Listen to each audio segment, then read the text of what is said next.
उस भाई की अगर मैं बात करूं, हरिओम नाम था उस भाई का, और बहुत मोटिवेट करने वाली कहानी थी।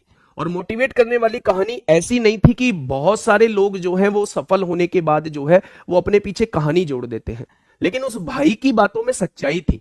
उस भाई के हाथों में प्रूफ था, जो बात उसने मुझसे बोली थी या जो बात उसने हम लोगों को बताई थी।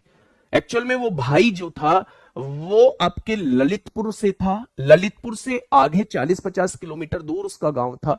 ललितपुर में वो अपनी सिस्टर के यहाँ रह के उसने पढ़ाई की थी। 3 साल से सिस्टर के यहाँ रह के उसने पढ़ाई की। ऐसा नहीं है कि माँ बाप के पास मतलब कोई फाइनेंशियल दिक्कत थी, कोई दिक्कत नहीं थी गांव में, मतलब सही थी कंडीशन, कोई फाइनेंशियल दिक्कत नहीं थी। लेकिन मैंने पूछा फिर मम्मी पापा के पास रह के क्यों नहीं पढ़ाई की? बोले जी एक गैप है, मतलब मुझ में और पापा में, मतलब वो जो गैप होता है ना, वो गैप है। बहुत ज्यादा बातचीत नहीं होती है। कभी भी उन्होंने मुझसे पढ़ने के लिए नहीं कहा।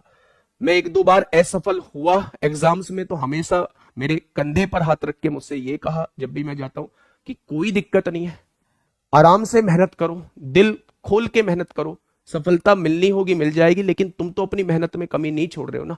तुम अपने आप को सेटिस्फाई रखना कि हाँ मेरी मेहनत में कहीं कोई कमी नहीं है, कोई दिक्कत नहीं होगी। वो भाई मेरे प्यारे दोस्त इनकम टैक्स इंस्पेक्टर है इस बार 2024 में। सीजीएल के थ्रू जो है वो सिलेक्शन हुआ है। रैंक है 182। अगर रैंक मेरे प्यारे दोस्त 182 है तो सबसे बड़ी बात जो मोटिवेट करेगी आप लोगों को, मेरे प्यारे दोस्त 10th क्लास में मैथ्स में यूपी बोर्ड से 70 में से 24 या 25 नंबर उस भाई के आए थे, मतलब 1 नंबर ही उसका एक्स्ट्रा था पास होने से। मेरे भाई 11th-12th में मैथ ही छोड़ दिया उस भाई ने कि भाई साहब मुझसे नहीं चल पाएगी गाड़ी। अपनी ग्रेजुएशन में बायो से की उसने ग्रेजुएशन, लेकिन लास्ट ईयर में ही किसी ने बता दिया कि मेरे भाई सीजीएल नाम की कोई चीज होती है, ऐसा कुछ होता है वैसा कुछ होता है। मतलब एक खास रोल रखने वाला मैथ सब्जेक्ट, जिस मैथ से वो डरता था, वही एग्जाम उसने अपना टारगेट बना लिया कि इसमें मैथ्स भी आता है, फिर भी वो टारगेट उसने एग्जाम बना लिया। और मेरे प्यारे दोस्त उससे अलग किसी और एग्जाम के बारे में सोचा नहीं। आप लोग समझ रहे हैं? मेरे भाई मैथ्स में शुरू के सीएचएस सीजीएल के एग्जाम में मात्र 70 नंबर थे।